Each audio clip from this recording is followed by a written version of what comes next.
A PESTEL analysis is a framework or tool used to analyze and monitor the macro-environmental factors that may have a profound impact on an organization's performance. This tool is especially useful when starting a new business or entering a foreign market. A PESTEL is an acronym that stands for political, economic, social, technological, environmental, and legal factors. In political factors, these factors are all about how and to what a degree a government intervenes in the economy or a certain industry.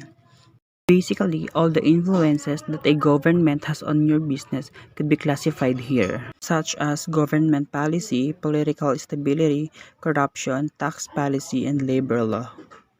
For example, is a company decides to move its operation to a different state after a new government is elected on a campaign to implement policies that would adversely impact the company's core operations. Next is economic factors. Economic factors are determinants of a certain economy's performance. These factors may have a direct or indirect long-term impact on a company. Since it affects the purchasing power of consumers, it could possibly change demand and supply models in the economy. Consequently, it also affects the way companies price their products and services. It includes exchange rate, interest rate, inflation rate, unemployment rate. For example, if a company decides to refinance its debt after an interest rate decrease is announced. When you say that refinancing, it is refers to the replacement of existing debt with new debt. Next is social factors. This dimension of general environment represents the demographic characteristics, norms, customs, and values of the population within which the organization operates. These factors are especially important for marketers when targeting certain customers. In addition, it also says something about the local workforce and its willingness to work under certain conditions, which includes cultural aspects and perceptions, health consciousness, population growth rates, age distribution, and career attitudes.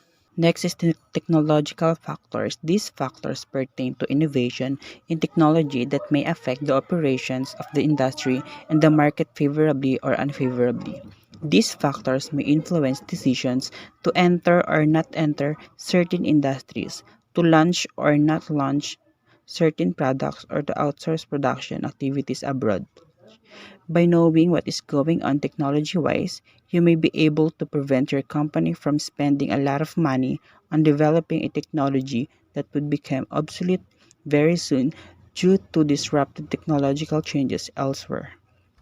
This includes R&D activity, automation, technological incentives, the rate of change in technology. For example, is a company decides to digitalize their physical data files to allow for quicker access to company information. Next is environmental factors. This includes weather conditions, temperature, climate change, pollution, natural disasters. It affects industries such as tourism, farming, agriculture, and insurance. Furthermore, growing awareness of the potential impacts of climate change is affecting how companies operate and the products they offer. This has led to many companies getting more and more involved in practices such as corporate social responsibility and sustainability. For example, is an agricultural company has to adjust its harvest forecast due to unexpectedly dry seasonal conditions that will prevent crop growth. Last is legal factors. There is often uncertainty regarding the difference between political and legal factors in the context of a pestle analysis. Legal factors pertain to any legal forces that define what a business can or cannot do. Political factors involve the relationship between business and the government. Political and legal factors can intersect when governmental bodies introduce legislature and policies that affect how business operate. It includes industry regulation, licenses and permits, labor laws, and intellectual property. For example, is a restaurant is forced to shut down after not meeting food safety standards set out in state law.